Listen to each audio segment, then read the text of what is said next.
Welcome to KSP. This is the demo. Today we're going to redo my moon landing tutorial that I did about 18 plus months ago. It really needed an update. I've learned a lot from the game in the time since I made this the first time. So we are going to redo it. We're going to do it proper. So I'm just going to slap together a lander fairly quickly, and I'll talk through it as I go a little bit, kind of explain what I'm doing. So this is stupid spheres. Okay, now you go under nice, great, groovy, cool. This is our lander. It'll be feature complete once I get landing legs, and the stupid spheres are causing issues. Yes, you are. I can fix you. Oh, I know why. I have 3. 1, 4. Okay. I don't need a bunch of RCS. I need a little bit. This is my lander. Okay. This should be absolutely more than sufficient to get us to and from the moon. Well, mostly to. The lander will get us from. So this stage I'm making now is going to get us out from low Kerbin orbit to the moon and decelerate us for the landing. Now I need to get something built that's going to get us out of atmosphere and off the ground. So what I'll do is I'm going to set up what's known as parallel staging. If the demo will let me attach these tanks to these radial decouplers. Okay, now I use the FLT45, LVT45, because it's gimbaled. It allows me to steer using the engine's hydraulic system to orient the nozzle in different directions. These larger engines, the LVT30s, do not gimbal. They're fixed. So what I want to do is do that so all 3 of these engines burn at one time.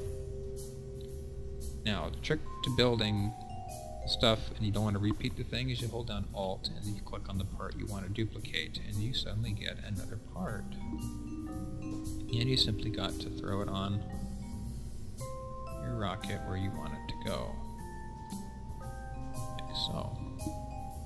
And now it duplicates all those parts. So I want those decouplers down here. I'm going to explain why I'm doing this. Veterans of the game will know exactly what I'm doing. It's called parallel staging. Okay, that's set right there. This is the quick way to set up parallel staging. The slow way is more tedious. Because I put the tanks on in sets of 2, my symmetry tool will do these fuel lines in sets of 2 as well. So I don't have to worry about manually plumbing single lines individually. Yeah, that looks a little funny. There we go. Okay.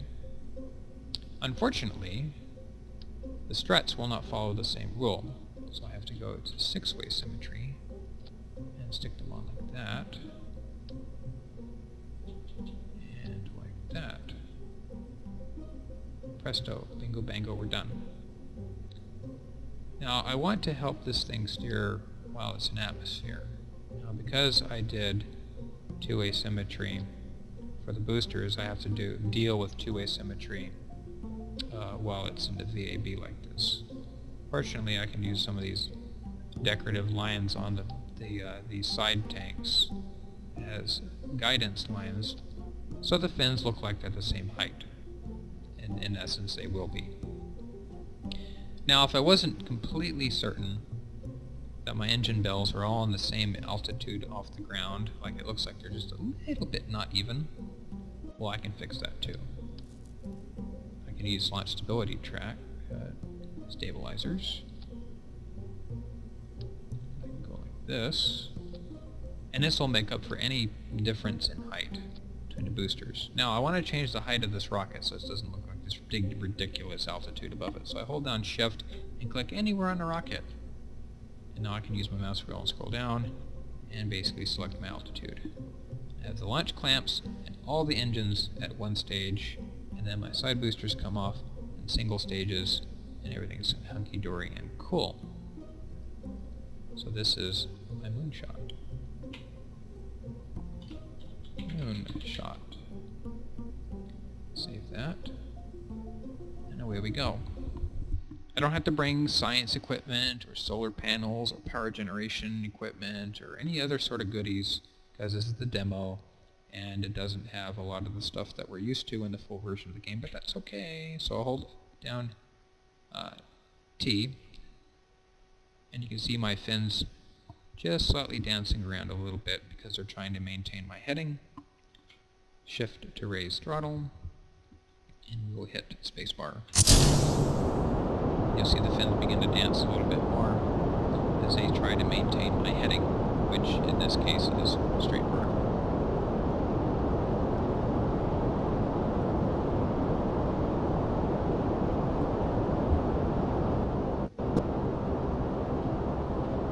Get back off a little bit off the throttle. I like to time it in such a way that I get to 10,000 meters right when I hit 200 meters per second.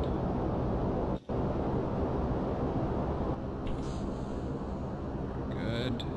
Up some. So we just lost 2 engines worth of thrust. So now these engines have to work a little bit harder now to keep my speed up, increasing at the rate I want to increase it by.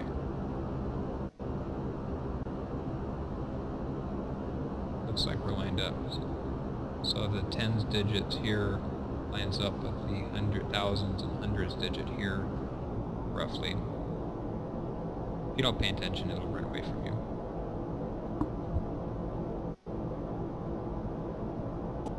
And that's pretty much it. And now that I've completed that, and I'm at 10,000 meters, I'm going to lean this thing way over to the right or eastward towards 90 degrees on the nav ball.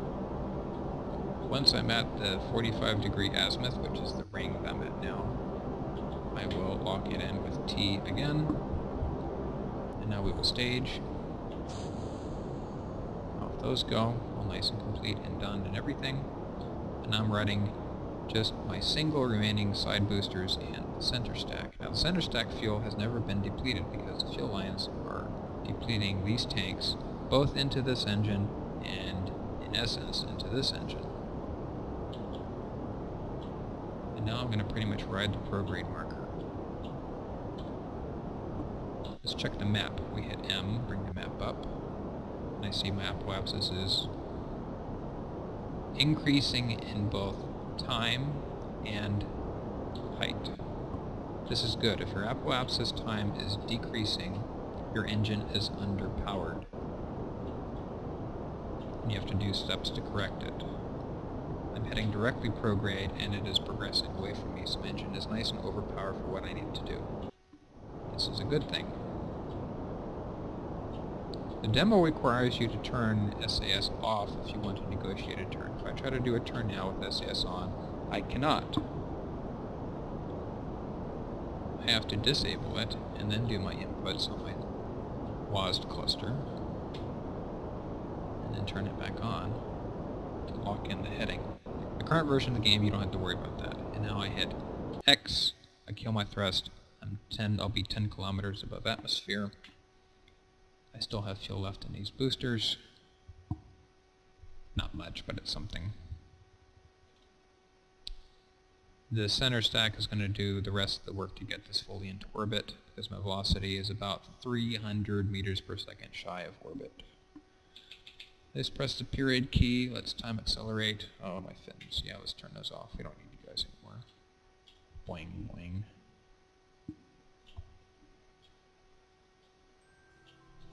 Okay, now that we hear the music playing in the background, that means we've left atmosphere.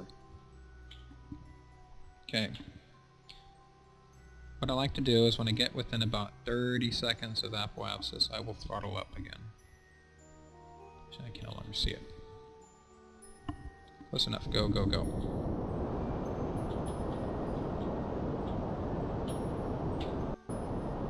And Bam, off you go. Bye, thank you. Let's make sure we're heading directly prograde. Okay, now my time to apoapsis is continuing to go up, which means I'm still a bit overpowered, but that's okay. Better be overpowered than underpowered, right? Let's dance on the keys for a bit. Start the engine some more. Okay, now I'm under my apoapsis, which means I've passed it, but I can make that reverse itself by heading radial out just a little bit, and then I kill my thrust, and I turn on SAS, and I look at my meters. 81 versus 83, that's acceptable. Let's set the moon as a target. Now, I'm not at the right spot to do the burn now to get to the moon. I have to do it out here somewhere. We'll see why. If I plan a moon maneuver, so my apoapsis pretty much just crosses lunar orbit, and I'm well, that's not quite lunar orbit, so I'll go out this way. So yeah, I'd be early. If I try to do it out here, I'd be significantly short. Yeah, I cross the moon's orbit, but the moon's all the way over here. So I have to time it so I head out there and get to the moon pretty much right where it needs to be. So we meet. So let's do some of that.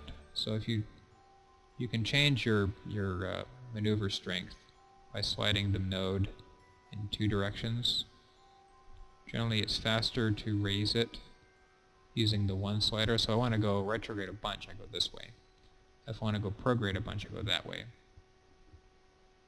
If I want to back it off a little bit, I can use the prograde in reverse, but it's slower, which you can use to your advantage to set up good maneuvers.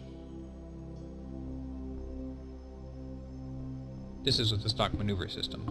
With mods, there are mods that really change how the maneuver system works. Makes it a lot more tunable. I don't have those.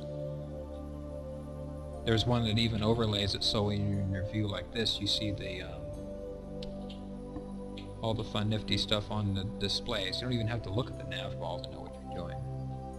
I find that a little bit immersion breaking, so I mean, not that third person view is not immersion breaking, but you know, it's kind of a thing. So I'll lock that in because I'm pointing right where I need to be. We're going to wait about 7 minutes and change. Now because I have an estimated burn time of 59 seconds, which is a minute, I'm going to start my burn at 30 seconds away. So essentially right now. And now I point myself right back at the node again, I hit T, I lock it in, don't have to worry about it. Now the demo does allow you to do vehicle mode inside the cockpit, which means if I really want to really get close on that node, I can just go like this, lock in my water line with the blue dot. It's a little more exacting. But then you can't see how much time you got left on your burn unless you go to the map view. Let's look at the map view and see their apoapsis marked its way out. Eventually it will line up with this plotted line here, and I'll have my encounter and it will be good.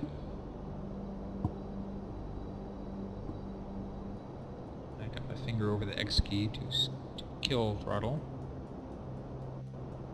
A little bit early, but that's okay because I'm going to sneak into it now. Okay.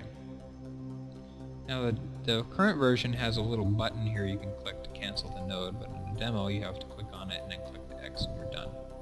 So that's a little bit lower than what I was expecting, so I can use this manually. Okay, that's a good burn. Alright, so let's go ahead and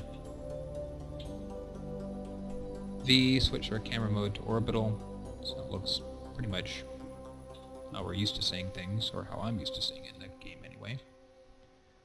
We'll time accelerate out there, and we'll have a mission elapsed time of a few hours. Yeah, getting to the moon does not take much time at all.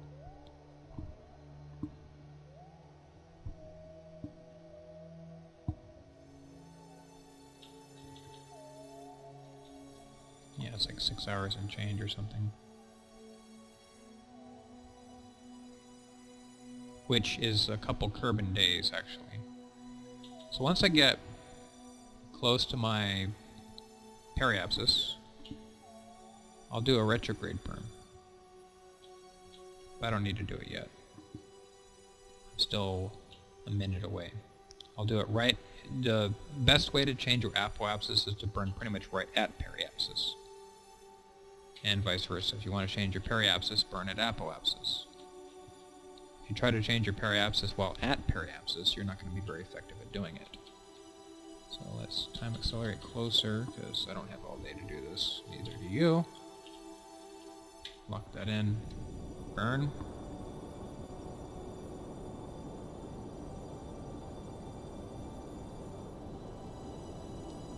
And what do you say we go for an periapsis? This will switch to periapsis once it gets less than my current periapsis. See? Like that. Let's go for 20. I said 20. There we go.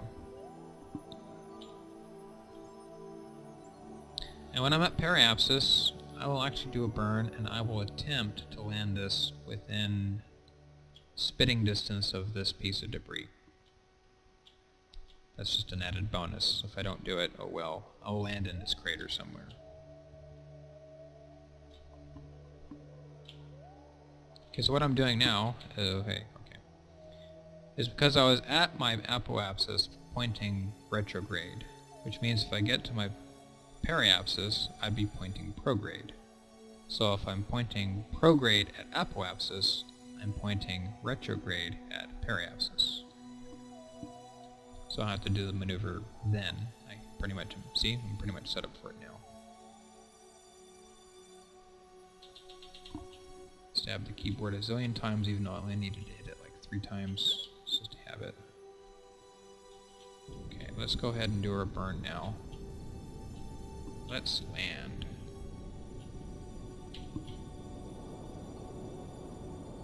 So I'm pretty much set up to land right on it. Where'd it go? Well, it was around there somewhere. I'm sure I'll find it when I get close. Okay, we'll hit V again to get us into auto mode.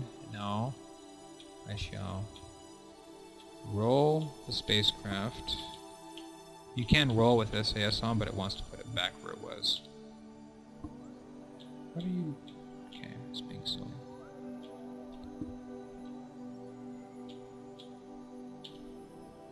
Ah, there it is.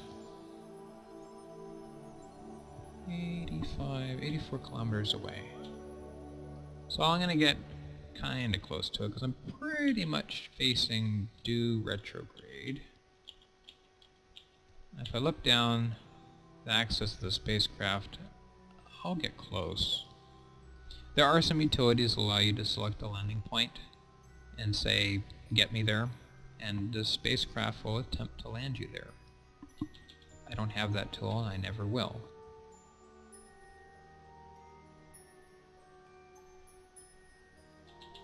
Okay, that's pretty close, so let's go ahead and do a full blown burn now. Deploy our landing gear.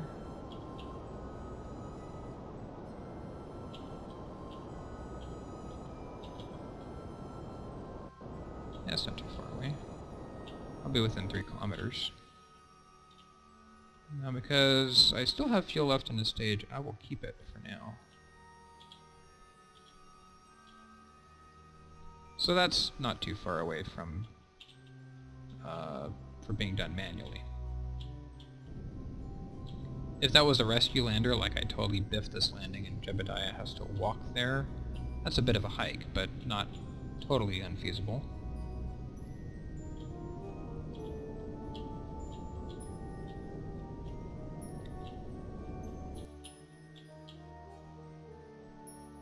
It's a little bit preponderous to turn. Okay, now I need to focus more on where my shadow's going to be. So I don't have lights on this thing, I have to worry about landing it manually.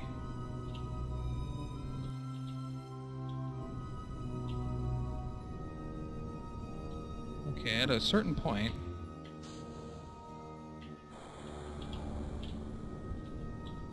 I have to worry about landing it on capsule power alone.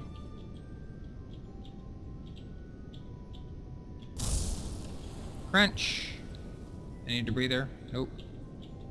As you notice now, it's a little more responsive to inputs than it used to be. Like, yeah, really.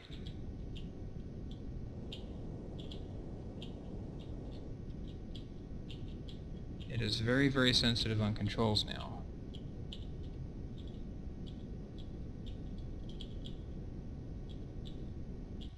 Bonk. Okay, that's a moon landing. It's a lot easier on the full version of the game because you don't have to feel like you're fighting the controls the whole time. But hey, I'm within 2 kilometers of this debris cloud. I'm within a couple 100 meters of what just impacted the moon already.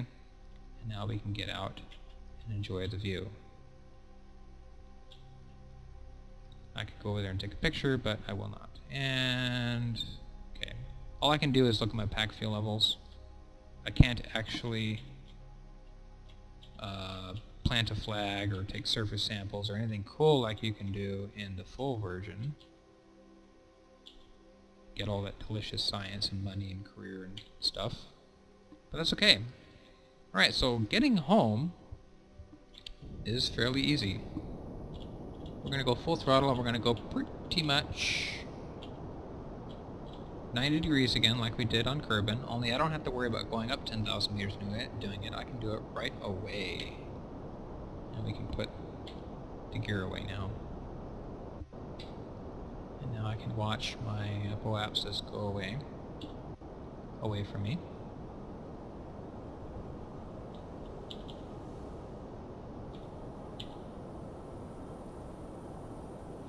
Until I get about 400 something meters per second, and then I'll be pretty much locked in. Now something you can note here is I can press the caps lock key, and that tones down my inputs, which probably would have been a good idea when I was trying to land. That's a bit hot, but that's okay.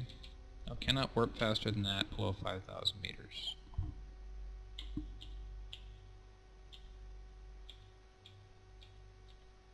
Actually, let's turn that away some. Now, you can double click on the window, you can see the scenery cruising on past for that nice immersive look. You can disable T while in the cockpit and then maneuver, but it's a little bit of a... because you're looking out at a crazy angle, it's a bit strange to do. It's good for cinematics and stuff and taking cool pretty shots, but not really strictly required for doing the mission. So yeah, I got to visit my debris again. Neat.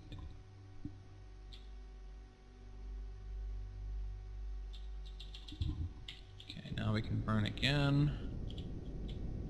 We can press T, full throttle. 500 something meters per second to make orbit. Bam. Alright. Getting home's fairly simple. I'll do a maneuver back here. Means I could have just gone straight up and done it, but oh well. Now, for not much delta V expenditure,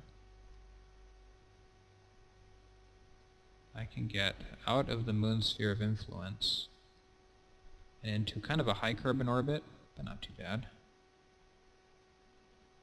Yeah, I can do that, and for only 221 meters per second, I have absolutely plenty of fuel for this. Because I didn't even use half my fuel getting down and back up. I still have 111 units of fuel because I was able to use most of the booster fuel I had left over to get down, reserving lander fuel for everything else. So it's only a 17-second burn, but it's a half hour away.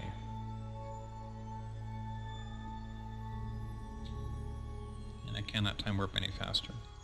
I see Jeb's just like chilling. He's like in his flight. Some pilots do not like flying. Like, I think it's Bill or Bob, one of them's always freaking out. One of them's kind of cool with it sometimes, and at other times he's panicking.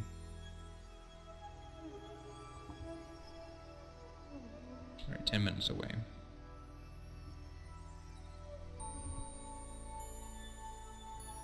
So when I get to, well, pretty much right at the node, I don't have to worry about being very exact at this point. I think, yeah, that's good enough.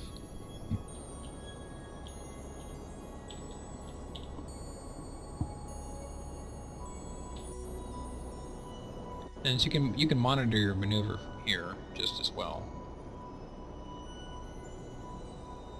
And kill it. Now I saw the camera shift, right? It did that because now it knows I'm leaving the moon's sphere of influence. So once again, to declutter our display, we'll kill the maneuver.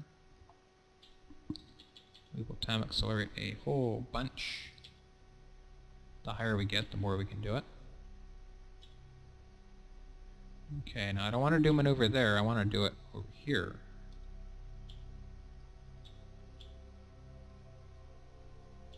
So how much maneuver do I need to do to bring my periapsis to within atmosphere? Not much. Not much at all. So atmosphere begins at 70,000, but I need to be 14 is a bit hot. Let's do a little more. 55 is not enough. 46 is probably not enough. Because we're coming from the moon, our velocity is going to be pretty high. 27 should be plenty. So yeah, 122, it takes less delta V to get back to Kerbin from leaving the moon than it did to leaving the moon. And I still have quite a bit of fuel left, which is a good thing. So time accelerate, burn time of a whopping 4 seconds. It's not terribly critical that I get that dead on. I could really just cancel maneuver, eyeball it.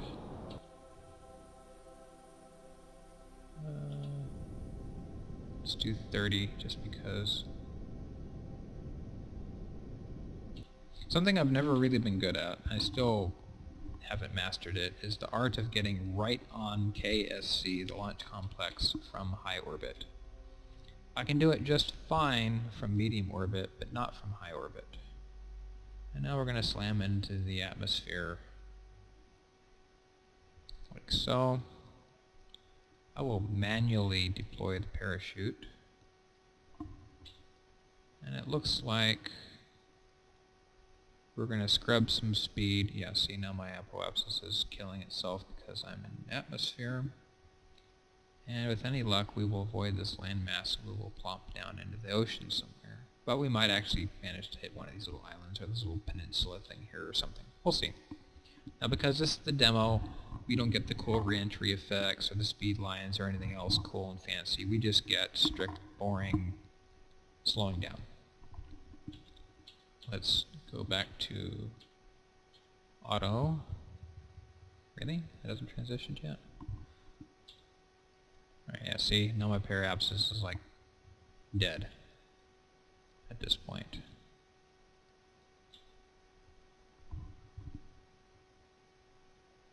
The parachute will eventually open, and it will be very, very messy if I open it and I still have time acceleration on, because I might actually rip the chute off.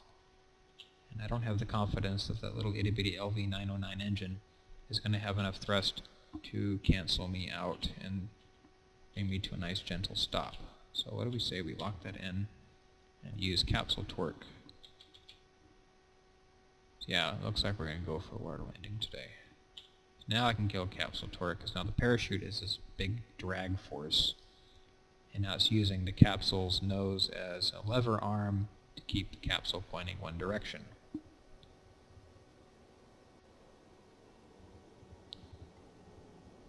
If you're worried about your spacecraft surviving the water landing, there are two things you can do about it. One, you can ditch the spacecraft. I can toggle my decoupler. Or you can use engine power, if you have it, to bring your speed down to something manageable. In this case, I'd say something less than 8 meters per second. So let's get ourselves down there and see if I can manage to survive a water landing.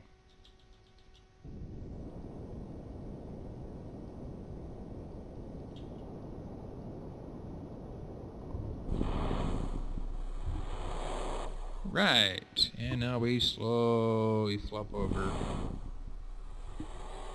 We're in the water. Now I can go like that and be done with it. So, that is a flight. can end the flight and the capsule still stays there. So, that is moon landing in the demo 18.3. The full version is 0.25 and will soon go to beta, which will be 0.9, I think, and it'll be awesome. So while you still can, grab the demo, give it a whirl, and try it out for yourself and see if you like it. And if you do like it, please help Squad out and buy the version of the game. They'll love you for it, and I'd thank you for it too. So alright, have a good night, and fly safe.